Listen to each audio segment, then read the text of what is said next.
206 December 2023లో ఏ విమానాశ్రయాన్ని అంతర్జాతీయ విమానాశ్రయంగా ప్రకటించే ప్రతిపాదనను కేంద్ర మంత్రివర్గం ఆమోదించింది? సూరత్ విమానాశ్రయాన్ని అంతర్జాతీయ విమానాశ్రయంగా ప్రకటించే ప్రతిపాదనకు కేంద్ర మంత్రివర్గం ఆమోదం తెలిపింది. సూరత్ విమానాశ్రయం అంతర్జాతీయ ప్రయాణికులకు గేట్వేగా మారడమే కాకుండా అభివృద్ధి చెందుతున్న డైమండ్ మరియు టెక్స్టైల్ పరిశ్రమలకు అతుకులు లేని ఎగుమతి, దిగుమతి కార్యకలాపాలను సులభతరం చేస్తుంది. విమానాశ్రయం యొక్క అంతర్జాతీయ హోదా ఆర్థిక వృద్ధిని పెంపొందించడానికి, విదేశీ పెట్టుబడులను ఆకర్షించడానికి మరియు ప్రాంతీయ అభివృద్ధికి ప్రోత్సాహాన్ని అందించడానికి చాలా ముఖ్యమైనది. 1957 నుండి 1980 వరకు సూరత్ లోక్సభ నియోజకవర్గం నుండి ఎన్నికైన వల్సాద్ నుండి వచ్చిన మాజీ ప్రధాన మంత్రి దివంగత మొరార్జీ దేశాయ్ పేరుమీద సూరత్ విమానాశ్రయానికి పేరు పెట్టవచ్చు. 207 గిరిజన దేవతలైన సమ్మక్క మరియు సారక్కల పేర్లతో ఏ రాష్ట్రంలో సెంట్రల్ ట్రైబల్ యూనివర్సిటీని స్థాపించడానికి కేంద్రీయ విశ్వవిద్యాలయాల సవరణ బిల్లు 2023 బిల్లును పార్లమెంటు ఆమోదించింది. తెలంగాణలో కేంద్రీయ గిరిజన విశ్వవిద్యాలయాన్ని ఏర్పాటు చేసేందుకు కేంద్రీయ విశ్వవిద్యాలయాల సవరణ బిల్లు 2023 బిల్లును పార్లమెంట్ ఆమోదించింది. 900 కోట్ల వ్యయంతో యూనివర్సిటీని నిర్మించనున్నారు. గిరిజన దేవతలైన సమ్మక్క, సారక్క పేర్లతో యూనివర్సిటీని ములుగులో ఏర్పాటు చేయాలని భావిస్తున్నారు. సెంట్రల్ యూనివర్సిటీల సవరణ బిల్లు 2023 యొక్క రాష్ట్రం మరియు ఆబ్జెక్ట్ల ప్రకారం Sammakka Sarakka central tribal university తెలంగాణలో ఉన్నత విద్య యాక్సెస్ మరియు నాణ్యతను పెంచడం ద్వారా ప్రాంతీయ ఆకాంక్షలను నెరవేర్చాలని లక్ష్యంగా పెట్టుకుంది. కొత్త విశ్వవిద్యాలయం భారతదేశంలోని గిరిజన జనాభా కోసం గిరిజన కళ, సంస్కృతి, ఆచారాలు మరియు సాంకేతిక పురోగతితో పాటు ఉన్నత విద్య మరియు పరిశోధనలను ప్రోత్సహిస్తుందని భావిస్తున్నారు. ఆంధ్రప్రదేశ్ పునర్వ్యవస్థీకరణ చట్టం 2014 ప్రకారం కేంద్ర గిరిజన విశ్వవిద్యాలయం ఏర్పాటు తప్పనిసరి అని తెలంగాణ రాష్ట్ర ప్రభుత్వం నుంచి సత్వర సహకారం లేకపోవడం వల్లనే యూనివర్సిటీ ఏర్పాటులో జాప్యం జరుగుతోందని అన్నారు.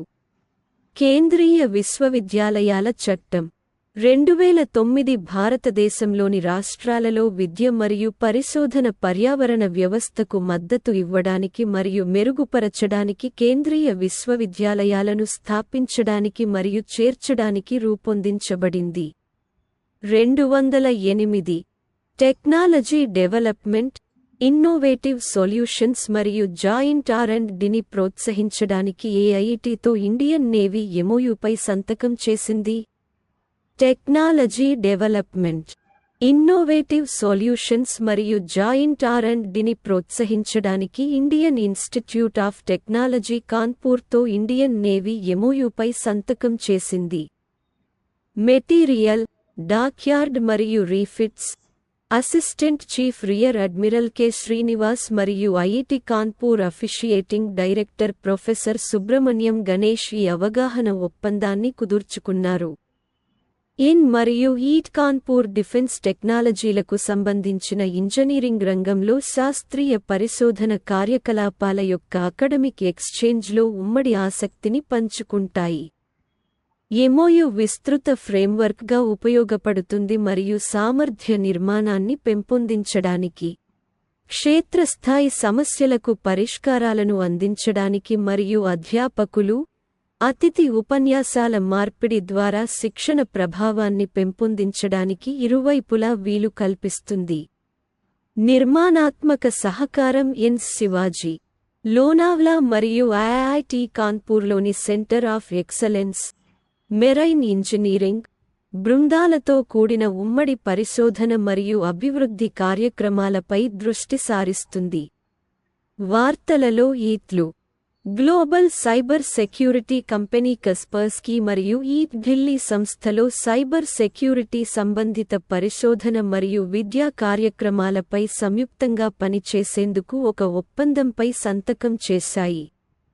ఏరోస్పేస్ విద్యను ప్రోత్సహించడానికి ఐఐటి కాన్పూర్తో ఎయిర్ బస్ టై అప్, అంతర్జాతీయ వ్యవహారాలు మరియు విదేశాంగ విధానంలో సామర్థ్యం, నైపుణ్యాలను పెంపొందించడానికి IIT Guwahati Indian council of world affairs (ICWA) తో సంతకం చేసింది. ఐఐటి గౌహతి పరిశోధకులు మోకాలి ఎక్స్-రే కోసం ఆధారిత నమూనాను అభివృద్ధి చేశారు. 2009 సూరత్ డైమండ్ ఎక్స్చేంజ్ను ఎవరు ప్రారంభించారు? ప్రపంచంలోనే అతిపెద్ద కార్యాలయంగా పెంటగాన్ను అధిగమించిన సూరత్ డైమండ్ ఎక్స్చేంజ్ సముదాయాన్ని ప్రధాని నరేంద్ర మోదీ ప్రారంభించారు. ఇది 6.7 మిలియన్ చదరపు అడుగుల విస్తీర్ణంలో నిర్మించబడింది మరియు జూలైలో 3200 కోట్ల రూపాయలు వ్యయంతో పూర్తయింది. 1943లో ప్రారంభమైన యుఎస్ ల్యాండ్మార్క్ 6.5 మిలియన్ చదరపు అడుగుల విస్తీర్ణంలో ఉంది. దిగుమతులు, ఎగుమతి కోసం అత్యాధునిక కస్టమ్స్ క్లియరెన్స్ హౌస్ ని కలిగి ఉంది. రిటైల్ జ్యువెలరీ వ్యాపారాల కోసం ఒక ఆభరణాల మాల్ మరియు అంతర్జాతీయ బ్యాంకింగ్ మరియు సురక్షితమైన వాల్ట్ల సౌకర్యం. ముంబై చాలా కాలంగా భారతదేశంలో వజ్రాల ఎగుమతుల కేంద్రంగా ఉండగా, సూరత్ను డైమండ్ సిటీ అని కూడా పిలుస్తారు. ప్రపంచంలోని దాదాపు 90% కఠినమైన వజ్రాలతో విలువైన రత్నాలను ప్రాసెస్ చేయడంలో ఇది ఆధిపత్యం చెలాయిస్తుంది. కొత్త బోర్స్ పరిశ్రమను ఒకే పైకప్పు క్రింద కేంద్రీకరించడం లక్ష్యంగా పెట్టుకుంది. కొత్త కాంప్లెక్స్ డైమండ్ రీసెర్చ్ మరియు మర్కంటైల్ సిటీలో ఉంది.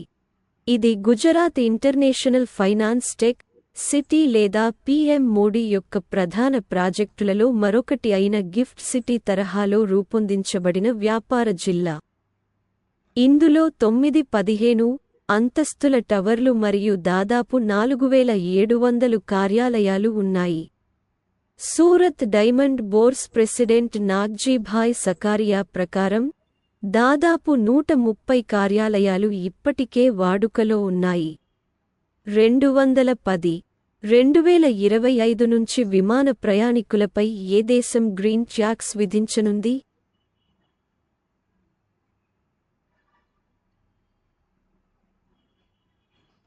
డెన్మార్క్ విమాన ప్రయాణీకులపై పన్ను విధించడానికి అంగీకరించింది. ఇది ఎయిర్ లైన్ పరిశ్రమ యొక్క హరిత పద్ధతులకు మారడానికి ఆర్థిక సహాయం చేస్తుంది. ఇది క్రమంగా 2025 నుండి దశలవారీగా ప్రారంభమవుతుంది. పరిశ్రమ యొక్క గ్రీన్ ట్రాన్సిషన్కు ఆర్థిక సహాయం చేయడానికి విమాన ప్రయాణంపై సగటున 100 డానిష్ కిరీటాల $14 మరియు 35 సెంట్లు పన్ను విధించాలని నవంబర్లో ప్రభుత్వం ప్రతిపాదించింది. ఇది 2030 నాటికి అన్ని దేశీయ విమానాలు 100% స్థిరమైన ఇంధనాలను ఉపయోగించుకునేలా చేయడం లక్ష్యంగా పెట్టుకుంది. ఒప్పందం ప్రకారం 2030 నాటికి పన్ను ఇంట్రా యూరోపియన్ విమానాలకు ప్రయాణీకుడికి 50 డానిష్ కిరీటాలు $7 మరియు 35 సెంట్లు మధ్య, దూర విమానాలకు 310 కిరీటాలు మరియు సుదూర ప్రయాణాలకు 410కి చేరుతుంది. National oceanic and atmospheric administration ప్రకారం, వాతావరణ మార్పులలో 3.5% విమానయానం దోహదపడుతుందని ఒక అధ్యయనం కనుగొంది. ఈ ప్రభావంలో 2/3 కాంట్రాయిల్లు, నైట్రోజన్ ఆక్సైడ్లు, నీటి ఆవిరి, సల్ఫేట్ ఏరోసోల్, మసి మరియు ఇతర ఏరోసోళ్లతో సహా వివిధ కారకాల వల్ల సంభవిస్తాయని పరిశోధన సూచిస్తుంది. మిగిలిన 1/3 1940 మరియు 2018 మధ్యకాలంలో 32.6 బిలియన్ టన్నుల దీర్ఘకాల CO2 ఉద్గారాల యొక్క సంచిత ఉచ్చు ప్రభావాలకు కారణమైంది. ఇది 2010లో మొత్తం ప్రపంచ CO2 ఉద్గారాలకు సమానం. 2050 నాటికి నికర, సున్నా కర్బన ఉద్గారాలను సాధించాలనే లక్ష్యం విమానయాన పరిశ్రమకు కీలకం మాత్రమే కాకుండా గ్లోబల్ వార్మింగ్ను 1.5 డిగ్రీలకు పరిమితం చేయాలనే పారిస్ ఒప్పందం యొక్క లక్ష్యంతో కూడా సరిపోతుంది. డెన్మార్క్ గురించి, రాజధాని Copenhagen, currency Danish crown, Pradhan Mantri మెట్టే ఫ్రెడరిక్సెన్.